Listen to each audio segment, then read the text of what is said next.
I want to ask you, आप कह रहे हैं डिवाइसिव पॉलिटिक्स उन्होंने किया, लेकिन बहुत लोगों का कहना है कि आपने भी कोई कमी नहीं छोड़ी।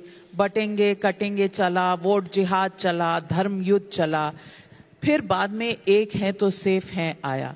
मैं पूछना चाहती हूं, क्या ये अब आने वाले दौर में पॉलिटिक्स, इलेक्शंस ऐसे ही हुआ करेंगे? देखिए, इसको अगर हम एंटायरिटी में देखेंगे तो हमारे ध्यान में आएगा कि ये सारी चीजें क्यों आई। ये कोई हमने लाई नहीं थी, हमने वोटों का धर्मयुद्ध लाया नहीं था। जिस दिन नोमानी, जो उलेमा बोर्ड के प्रमुख है, उन्होंने 17 मांगों का ज्ञापन ये कांग्रेस को, उद्धव जी को और शरद पवार जी को सौंपा और ये कहा कि ये 17 मांगे आप हमारी मानेंगे तो हम वोट जिहाद करेंगे। अच्छा, 17 मांगे क्या थी? मैं 2 ही मांगे उसमें से बताऊंगा। एक मांग उसमें से ये थी कि 2012 से लेकर 2024 तक महाराष्ट्र में जितने दंगे हुए, उन दंगों में जितने मुस्लिम आरोपी है उन पे से केसेस वापस ले लीजिए। दूसरा उनका मानना था कि आरएसएस के ऊपर प्रतिबंध लगाइए। ऐसी 17 मांगे थी और इन 3 पार्टियों ने उनको राइटिंग में दे दिया कि आपकी मांगे हमको मंजूर है या हम आपकी मांगों पर विचार कर रहे हैं।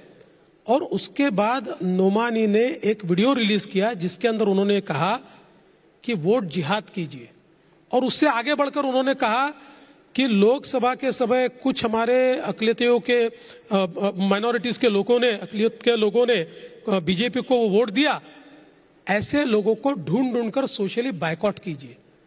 जब ये बातें आई तो इसका जवाब तो आएगा। अगर वोट जिहाद पर कोई वोट मांगेगा और हम हाथ पर हाथ धरे बैठेंगे तो ऐसा नहीं होगा। इसलिए हमने कहा कि अगर वोट जिहाद की कोई बात करता है तो वोटों का धर्मयुद्ध होना चाहिए। और धर्मयुद्ध एक पॉजिटिव टर्म है। आपको मालूम है, हमारे संस्कृति में धर्मयुद्ध का अर्थ होता है जहां सत्य होता है वहां विजय होता है। तो हमने वो बात कही और हमारे प्रधानमंत्री जी ने ये मंत्र दिया कि ये सोसाइटी को डिवाइड करके जीतना चाहते हैं, हम एक है तो सेफ है, और इस मंत्र ने काम किया। लातूर में 103 किसानों को वक्फ बोर्ड से नोटिस आया है और कहा है कि जो जमीन वो 106 साल से उनके और उनके परिवारों के पास थी, अब वो वक्फ की प्रॉपर्टी है। इस पर सरकार क्या करेगी? देखिए, इस प्रकार से किया नहीं जा सकता। मैं ये कहता हूं कि सुप्रीम कोर्ट ने जो निर्णय, अंतिम निर्णय जो वक्फ के ऊपर दिया हुआ है, उसमें बहुत साफ शब्दों में कौन सी प्रॉपर्टी वक्फ को बिलोंग कर सकती है इसको डिफाइन किया है। और मुझे लगता है कि जिस समय कांग्रेस की सरकार ने वक्फ का जो बिल तैयार किया, एक प्रकार से ये पूरा बिल ये हमारे मौलिक अधिकारों का हनन करने वाला है।